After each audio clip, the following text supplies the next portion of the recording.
Estimada comunidad, reciban todos un cordial saludo de parte del profesor William Felipe Hurtado Quintero. El día de hoy hablaremos de los conceptos básicos de la comunicación oral. Nuestro propósito será comprenderlos con la finalidad de aplicarlos en los diferentes procesos formativos y el ejercicio profesional. El contenido de esta presentación girará en torno a los siguientes elementos. En primer lugar, determinaremos qué es en esencia la comunicación oral. Estableceremos las clases o tipos que existen y cuáles son los principios que la rigen. Al final, haremos una breve revisión de algunas manifestaciones de expresión no verbal que inciden en el discurso. En primer lugar, tenemos que la comunicación oral es básicamente el rasgo distintivo de la especie humana que le permite transmitir una idea a través del uso de la palabra. Consta de dos sujetos intervinientes. Uno, un emisor, que es la persona que emite el mensaje, y por otro lado, el receptor, que es la persona o grupo de personas que lo reciben, quienes pueden producir una reacción en torno al mensaje o eventualmente generar una respuesta del mismo. Cuando hablamos de comunicación oral, tenemos una tipología o clases, que básicamente son las siguientes. La primera, el diálogo, que es una conversación entre dos o más personas que intercambian ideas o impresiones, muy común en nuestra vida cotidiana, conversaciones entre vecinos, amigos o compañeros de trabajo. Tenemos por otro lado la entrevista, un ejercicio dialéctico que busca conocer la opinión o el nivel de conocimiento de una persona sobre temas determinados. Es muy común en escenarios de admisión, por ejemplo, las entrevistas de trabajo o admisión de universidad, donde se necesita saber el nivel de comprensión frente a temas en específico. Tenemos el debate, un intercambio de posturas con cargas argumentativas entre varias personas sobre temas específicos. Normalmente es reglamentado y cuenta con un moderador que se encarga de hacer cumplir esas reglas y administrar los tiempos. Por último, y de especial importancia en los procesos de formación y ejercicio profesional, tenemos el discurso, que es la presentación ordenada de ideas por parte de un expositor con la finalidad de brindar una información a un auditorio.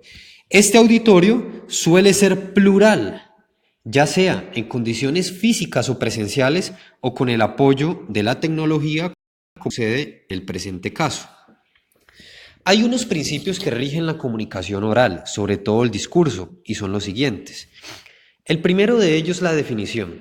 Se sugiere, antes de iniciar un abordaje oral, establecer cuál es el tema que se va a tratar, para que el auditorio o receptor sepa a qué se va a enfrentar. Tiene una estructura, es decir, el discurso no es un ejercicio de improvisación, todo lo contrario, es organizado y requiere una planeación antes de la ejecución.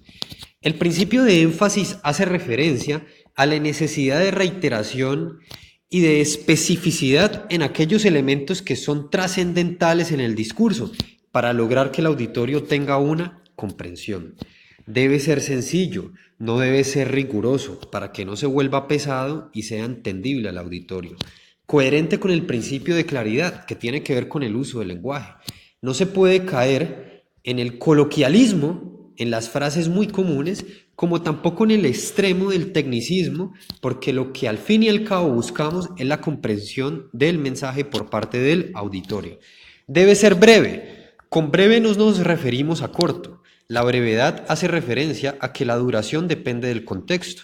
Una cosa es una exposición en un salón y otra cosa muy diferente es una intervención de discurso político ante un auditorio de masas. La cortesía.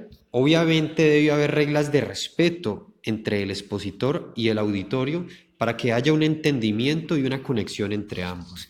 Y por tanto, esto llevará a que exista una cercanía. Esta cercanía quiere decir que entre más puente exista entre el emisor y el receptor, mayor nivel de comprensión sobre el mensaje habrá. Recuerden que el secreto de un buen discurso es tener un buen comienzo y un buen final, y luego tratar de que ambos estén lo más cerca posible. Frase atribuible a George Burns. Por último, revisaremos algunos elementos de expresión no verbal que inciden en el discurso. La primera de ellas es la apariencia personal, ya que la presentación personal puede generar situaciones de aceptación o rechazo en los receptores y de plano, indistintamente del contenido de la exposición. Por eso se recomienda revisar ante qué auditorio nos vamos a referir para determinar cuál es el tipo. Tenemos la expresión facial, ya que el rostro comunica, incluyendo la mirada. Una buena administración de las expresiones faciales puede atrapar la atención del auditorio, dando muestra de propiedad en el discurso, es decir, de conocimiento, ocultando algunas expresiones que suelen ser producidas por los nervios o por la falta de planificación. Otra expresión no verbal son los gestos, ya que las posiciones corporales suelen ser un complemento de la palabra verbal.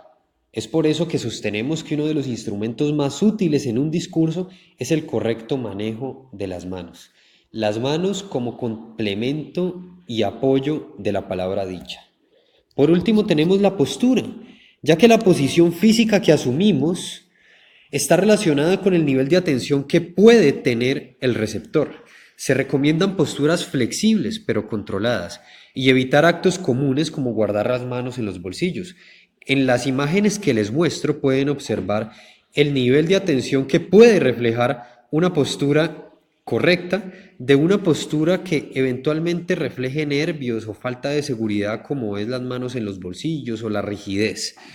Teniendo en cuenta estos elementos de expresión no verbal y los diferentes principios de la comunicación oral, podemos llegar a un excelente ejercicio comunicativo. A todos ustedes por su atención y paciencia, muchas gracias. Espero que puedan hacer parte de una futura presentación en torno a las claves de la comunicación oral. Un saludo y feliz día.